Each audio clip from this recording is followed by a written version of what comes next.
നമസ്കാരം. മോദിയെ സംബന്ധിച്ച് തിരിച്ചടികളുടെ ഒരു കാലമായിരുന്നു 2024.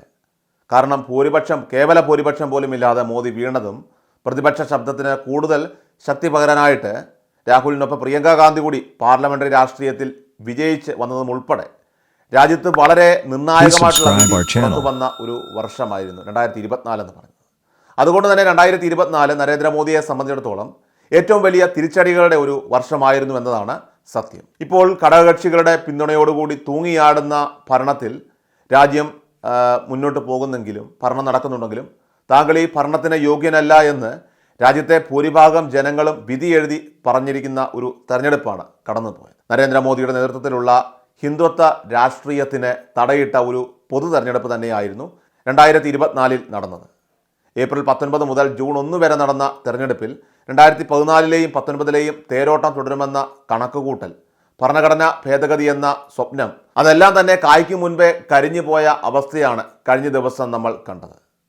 ഒറ്റയ്ക്ക് കേവല ഭൂരിപക്ഷം പോലും തികയ്ക്കാൻ കഴിയാതെ BJP അവരുടെ ഹിന്ദുത്വ അജണ്ട നടപ്പാക്കുന്നതിൻ്റെ ഗതിവേഗം ഇപ്പോൾ കുറയ്ക്കാനായിട്ട് നിർബന്ധിതരായി മാറിയിരിക്കുകയാണ്.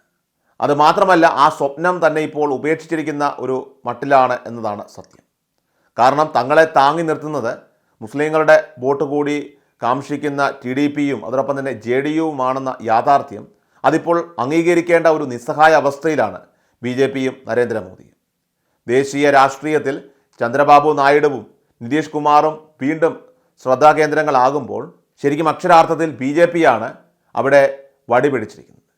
കാരണം എല്ലാം കൊട്ടിഘോഷിച്ച് കൊണ്ടുവന്ന പ്രത്യേകിച്ചും ഹിന്ദുത്വ അജണ്ടയായ വഖഫ് ബില്ലിൻ്റെ ചാഞ്ചാട്ടങ്ങൾ ജൂൺ 4 പുറത്തു വന്ന പൊതു തെരഞ്ഞെടുപ്പ് ഫലം സൃഷ്ടിച്ച നിസ്സഹായതയിൽ നിന്ന് ഉടലെടുത്തതാണ്. രാജ്യത്തെ കോടാനുകോടി വഖഫ് സ്വത്തുക്കളിൽ കൈവയ്ക്കാനാണെന്ന മുസ്ലിം സമുദായത്തിൻ്റെ ആശങ്ക ദൂരീകരിച്ചേ മതിയാകൂവെന്ന് വ്യക്തമാക്കി TDPയും JDUവും ജഗദംബിക പാൽ അധ്യക്ഷനായ JPCയെ വരച്ച വരയിൽ നിർത്തിയിരിക്കുകയാണ്.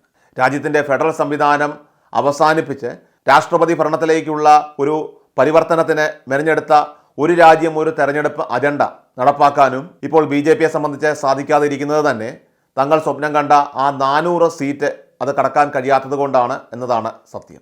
3-2 ഭൂരിപക്ഷം പോയിട്ട് തങ്ങൾക്കുള്ള കേവല ഭൂരിപക്ഷ വോട്ടുകൾ പോലും നേടാനായിട്ട് ഒറ്റ തെരഞ്ഞെടുപ്പ് ബിൽ അവതരണ വേളയിൽ പോലും മോദി സർക്കാരിന് സാധിച്ചിട്ടില്ല. രാഹുൽ ഗാന്ധിയുടെ ഉയർച്ചയും അതോടൊപ്പം തന്നെ പ്രിയങ്ക ഗാന്ധിയുടെ കന്നി വരവും 400 സീറ്റ് കടക്കാനുള്ള മോദിയുടെ വ്യാമോഹത്താൽ രാജ്യം ഇന്ന് വരെ കാണാത്ത കൊടിയ വർഗീയ വിദ്വേഷ പ്രചരണങ്ങളുമായി ഭരണാധികാരികൾ നേരിട്ടിറങ്ങിയപ്പോൾ രാജ്യത്തിൻ്റെ ഭരണഘടന മാറ്റാനും സംവരണം നിർത്താനുമാണ് BJP സ്വപ്നം കണ്ടത്.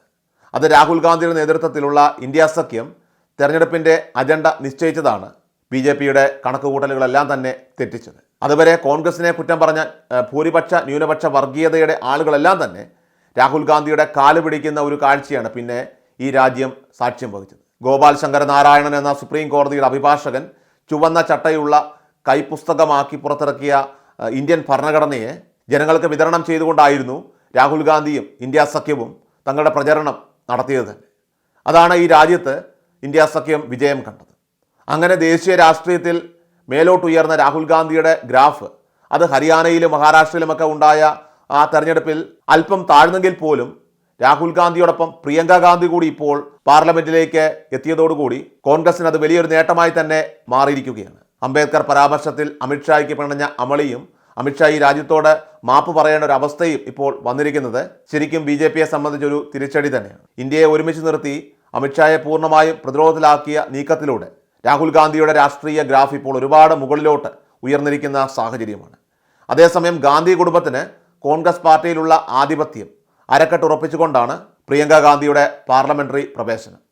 പ്രിയങ്ക ഗാന്ധിയുടെ ചടുലത അത് ദേശീയ രാഷ്ട്രീയത്തിൽ അവരുടെ ചലനങ്ങൾ തീർച്ചയായിട്ടും പ്രതിഫലനം ഉണ്ടാക്കുക തന്നെ ചെയ്യുമെന്ന് ഉറപ്പാണ്.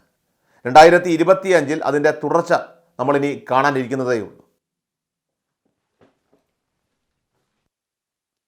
എല്ലാ ദിവസവും വാർത്തകൾക്കായി സബ്സ്ക്രൈബ് ചെയ്യുക, ഫോളോ ചെയ്യുക. വാർത്തകളുടെ നോട്ടിഫിക്കേഷനായി ബെൽ ഐക്കൺ എനേബിൾ ചെയ്യുക. Please subscribe our channel.